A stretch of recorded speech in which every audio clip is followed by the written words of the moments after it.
अगर प्लेन पर बिजली गिर जाए तो क्या होगा? क्या इसके कई टुकड़े हो जाएंगे? चींटियां हमेशा ऐसे एक लाइन में ही क्यों चलती है? और क्या हुआ जब अचानक ये मुर्गियां ऐसे हरे अंडे देने लगी? इस बदलाव के पीछे का कारण क्या है? जानने के लिए बने रहिए हमारी आज के इस वीडियो के साथ अंत तक।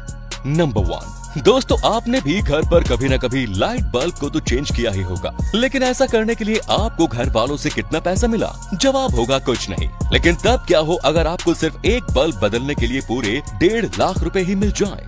जी हाँ, आपने सही सुना। अमेरिका में रहने वाले केविन शमिट को सिर्फ एक लाइट बल्ब बदलने के लिए $20,000 यानी कि करीब 1.5 लाख रुपए मिलते हैं। लेकिन ये काम उतना ही आसान नहीं है जितना कि सुनने में लगता है, क्योंकि ऐसा करने के लिए केविन को जमीन से करीब 1500 फीट की ऊंचाई पर जाना पड़ता है, जहां पर छोटी सी गलती भी कोई गुंजाइश नहीं बचती। केविन की तरह ही दुनिया में ऐसे बहुत से लोग हैं जो कि इस काम को अंजाम देने के लिए 15 से 20 लाख रुपए तक भी चार्ज करते हैं। ये काम दुनिया के सबसे हाई पेइंग जॉब्स में से एक है। नंबर 2, भारत समेत दुनिया भर में अंडों का व्यापार बड़े पैमाने पर किया जाता है और इन अंडों को तोड़ने पर उनके अंदर से पीली जर्दी निकलती है। लेकिन क्या आपने कभी हरे रंग की जर्दी वाला अंडा खाया है? जी हाँ, आपने बिल्कुल सही सुना। केरल में रहने वाले AK शिहाबुद्दीन एक पोल्ट्री फार्म के मालिक है और वो तब हैरान रह गए जब उनकी मुर्गियां अचानक से हरे रंग के अंडे देने लगी, जिसके बाद उन्होंने उन अंडों के पिक्चर्स को अपने फेसबुक अकाउंट पर साझा किया और देखते ही देखते ये खबर पूरे देश में आग की तरह फैल गई और कुछ एक्सपर्ट्स शिहाबुद्दीन की मुर्गियों पर रिसर्च करने के लिए उनके पास आ पहुँचे। उन्हें पता चला कि उनकी मुर्गियां कुछ ऐसा खाती हैं जिसकी वजह से उनके अंडे की जर्दी हरे रंग की हो जाती है। क्योंकि जब उनकी ये मुर्गियां उन एक्सपर्ट्स के पास थी तो 1 महीने के अंदर ही वो नॉर्मल पीले रंग के अंडे ही देने लगे। लेकिन फिर शिहाबुद्दीन ने उन्हें बताया कि वो मुर्गियों को नॉर्मल डाइट ही देते हैं, जिसके बाद फिर एक्सपर्ट्स ने बताया कि हो सकता है उनके घर के पास कोई ऐसा खास पौधा मौजूद हो जिसे खाकर वो हरे रंग के अंडे देने लगी हो। पर ये पौधा आखिर कौन सा है, ये बात वो भी नहीं जानते। नंबर 3, दोस्तों आप सभी ने भी चींटियों के झुंड को खाना ले जाते हुए देखा ही होगा, लेकिन क्या आपने कभी सोचा है कि ये चींटियां हमेशा एक लाइन में ही क्यों चलती हैं? तो आपको बता दूं कि जब चींटियां भोजन की तलाश में अपने घर से बाहर निकलती हैं, तो वो चलते समय अपने पीछे फेरोमोन नाम का एक केमिकल छोड़ती जाती है, जिससे कि उसके साथी उस फेरोमोन को सूंघकर सही रास्ते का पता लगा सके।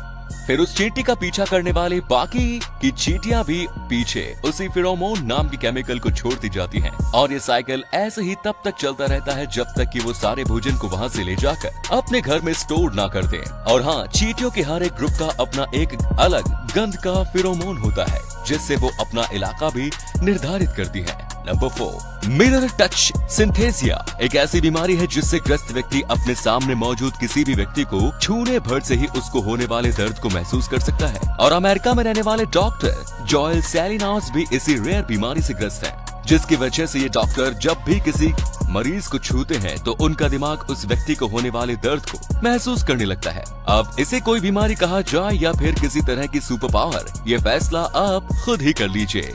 नंबर 5, कंगारू एक ऐसा जानवर है जिसकी जिंदगी भर हाइट बढ़ना बंद नहीं होती। जैसे कि इंसानों में 21 साल की उम्र के बाद हाइट बढ़ने की प्रोसेस बंद हो जाती है, लेकिन कंगारू के केस में ऐसा नहीं होता। ये अपने पैदा होने से मरने के समय तक लगातार बढ़ते ही रहते हैं। नंबर 6, फैशनिस्टा बनना कोई आसान काम नहीं। सर से लेकर पांव तक खुद को मेंटेन करके रखना पड़ता है, जिसमें नेल पॉलिश एक अहम भूमिका निभाती है। और आप सभी तो जानते ही हैं कि नेल पॉलिश और लड़कियों का तो जन्म का रिश्ता है और वो इस पर हजारों रुपए भी खर्च कर देती है। लेकिन क्या एक नेल पॉलिश के लिए करोड़ों रुपए खर्च करना जायज है? देखिए इस नेल पॉलिश को, ये दुनिया की सबसे महंगी नेल पॉलिश है और शायद ही कोई लड़की इसे खरीद पाना अफोर्ड कर पाती होगी, क्योंकि इसकी कीमत है $2.5 लाख यानी कि 1.78 करोड़ रुपए। और ऐसा इसलिए क्योंकि इसके निर्माण के लिए 267 रियल ब्लैक डायमंड का इस्तेमाल किया गया है। नंबर 7, जब भी कहीं बिजली गिरती है तो वो आसपास में मौजूद एरिया को तहस नहस करके रख देती है। तो ऐसे में मन में एक सवाल जरूर आता है कि आसमान में उड़ने वाले इन प्लेन्स पर बिजली गिरने पर क्या होता होगा? उसके तो परखच्चे ही उड़ जाते होंगे। तो आपको बता दूं कि एरोप्लेन को कुछ इस तरह से डिजाइन किया जाता है कि लाइटनिंग स्ट्राइक का उस पर कुछ भी असर नहीं होता। जहां एरोप्लेन का बाहरी ढांचा पूरी तरह से एल्यूमिनियम से बना होता है, वहीं उसके अंदर कॉपर फॉयल की लेयर का इस्तेमाल किया जाता है, जिससे कि उसके ऊपर टकराने वाली बिजली बाहर से ही रिफ्लेक्ट हो जाती है और प्लेन्स के अंदरूनी ढांचे तक पहुंच भी नहीं पाती। इतना ही नहीं, लाइटनिंग स्ट्राइक से पूरी तरह से सुरक्षित बनाने के बावजूद भी एरोप्लेन को मौसम खराब होने की स्थिति में उड़ाया नहीं जाता, और यदि उन्हें किसी कारण से उड़ाना भी पड़ जाए तो पायलट लाइटनिंग स्ट्राइक वाले एरिया से काफी दूर से होकर ही गुजरते हैं। अब ऐसे में उन्हें चाहे कई किलोमीटर दूर का फासला ही क्यों न तय करना पड़े, उनके द्वारा लाइटनिंग स्ट्राइक को अवॉइड करने की हर मुमकिन कोशिश की जाती है। अगर ये वीडियो अच्छी लगी तो इसे शेयर करना ना भूलें और ऐसे ही और भी अमेजिंग वीडियोस को लगातार देखते रहने के लिए